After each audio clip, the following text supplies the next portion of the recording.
Hello, this is Glitter Brush Art here. This would be considering my first video I posted. This is technically my first real actual video. Um, the other video I posted was just more of a test, and I know some of you guys were actually wanting me to finish that sketch, but I kind of have this thing where I'll start a sketch and I'm like, I don't know about finishing that, because I just don't get that same feel as when I just threw it on paper. But yeah, so we got some basic leg construction here. I start with like a gesture, and I usually keep it pretty loose. Um, there seems to be some extra lines, and um, that doesn't really matter, especially in the wispier part, because it's really just about getting that proportions. And it looked like I was trying to match it up. No, I was actually moving the reference out of the way so that I can start the steps to show you guys. But yeah, I'm just kind of playing with the opacity, and I'll switch my navigation left and right from time to time depending on how the direction of my drawing will go. And I try not to get in too much detail. I get the basic things that I need. I actually kind of mess up on the leg a little bit. I'll just shift it to the right a bit. I mean, I'm not a master, so, but I at least like to show you guys what I've got. And yeah. I was kind of really fiddling with this for like a few minutes actually.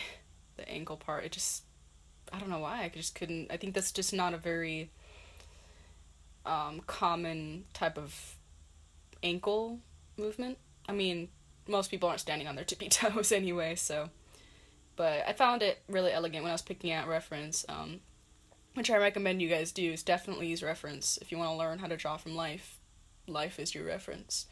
And yeah, I try not to, when I make my steps, I don't try to I try not to get too deep in each segment of drawing. I have to pop in and out, make sure I can, especially when I'm making tutorials, whether either I'm taking a break or making steps, I want to make sure that the steps aren't too far apart where you can't tell what happens in the next step. And yeah, I mean, I could make 56 steps for you guys, but I know some people would really enjoy that, but I think that's more, doing that probably shows you more like how to copy exactly how I do it versus actually how to go about it in your own way. And that's why I don't try not to do too many steps, but also trying to find that magical number of not too little steps. Because I've had some people who they've told me in the past where artists will put down their steps, but they're more of a non very helpful screen captures of what they've been doing. And yeah, it's like I can provide more, you know. But yeah. And right now I'm just kind of blocking in. I'm not worrying about, well, in a way I'm thinking about the lighting, but I'm not thinking about the color of the lighting, because I'm not putting down lighting. I'm just sculpting out the lighting and shadow at the same time. Like, I'm thinking about shadow, but shadow has to make sure it doesn't touch the light. So I'm not thinking about second shadow or highlights or anything. I'm really just focusing on what I'm putting down some color. I'm putting down some brown, which is a little bit darker than the base color, and just thinking about, okay, how does that form around the shape, around the kneecap, around the meniscus, which is under the kneecap, the toes, and always look back at your reference. Don't use your reference like just to copy. It's okay to study because you have to know what it looks like so that we can draw it in our minds. So our minds will pick up as much detail as possible. But yeah, always compare your reference to, and then after doing a bunch of studies, just try and do it on your own and see what you can pick up from your head. And you'd be surprised. Our brains, with repetition, I mean, it's something that we don't always have the discipline to do, but with repetition, we really learn and pick up on things that we think we're not learning, but we really are. That's why it's really vital that we learn from life. And just, if there's something you want to learn how to draw, like, oh, I want to learn how to draw that swishy ponytail, then look up references of ponytails, look up swaying ponytails. You can just look up one ponytail and then in different directions. And sorry, that's my dresser. And yeah, and just try not to confuse yourself. Like, even with hair, I would just stick to maybe doing one type of like instead of doing short and long hair, since they are pretty different as far as the way they move, because short hair has a different has less hair to move, so it's not going to be, it's going to move a different way than as to long hair.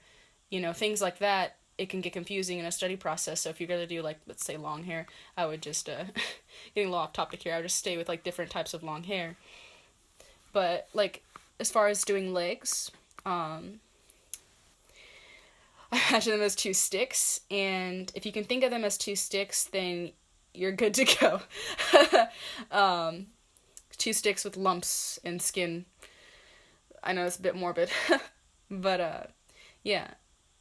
If you can think of them as two sticks, and if they look right in the position, like in the positions they are, if you imagine them as two sticks and you cross them, and they look good as far as your reference, then you can build on from that. That's the proper leg placement, essentially the basic, and that's what's important as a construction under, so that you can do painting over and then get the shadows and lighting, because if your under is not good, then it's just going to throw off the whole painting. But so what I'm doing now is I've applied 2 sets of shadow, and then I just played around with the base color, because I'm not always happy with the skin tone, because usually my skin tone usually always looks unnatural, because I'm not the best at picking colors from memory.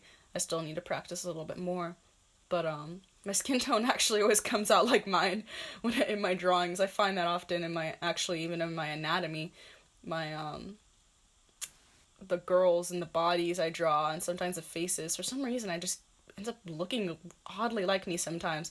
And it was a little funny because I noticed at one point there was this little art hashtag meme where artists would put their face in the middle and they'd have their artworks all around, and it was pretty cool because you can see first, you've probably never seen, most of those artists haven't shown their faces, and two, a little bit of their facial features, whether they intended that on purpose or not, shows in their artwork. And it's like, huh.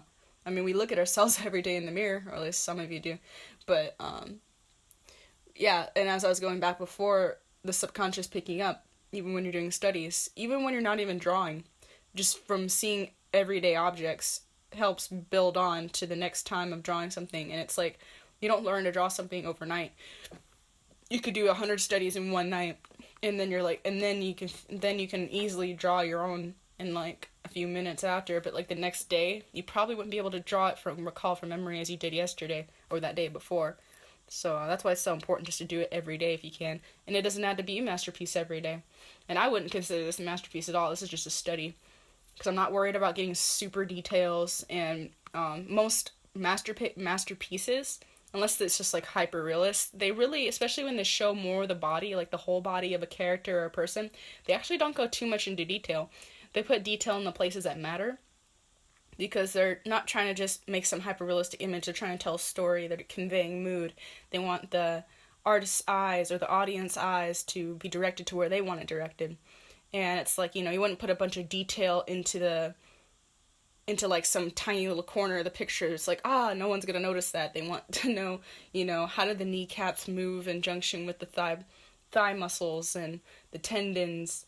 But like for things such as, like if it's close-up, yeah, but if it's not a close-up, then those things aren't as important. I mean, yeah, if you want to do super detailed stuff, even though it's not close-up, go ahead, but I would say that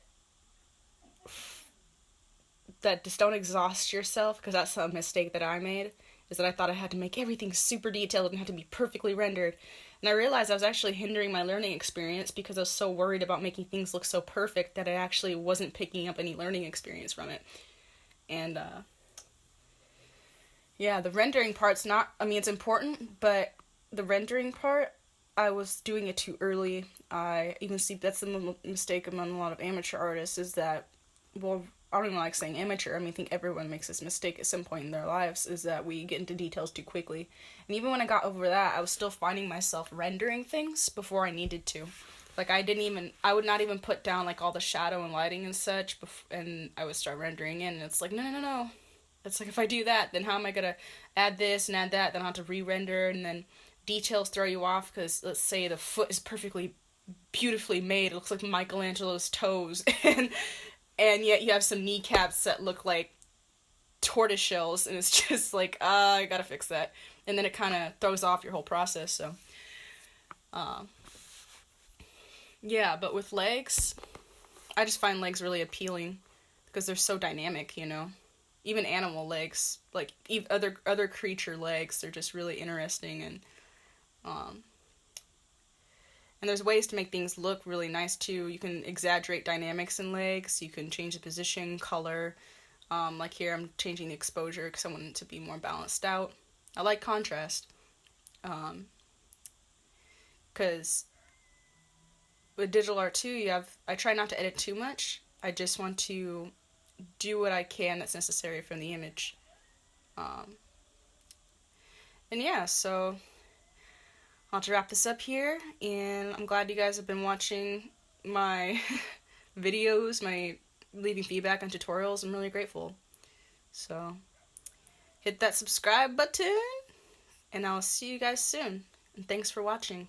Oh, and also click that like button, you know.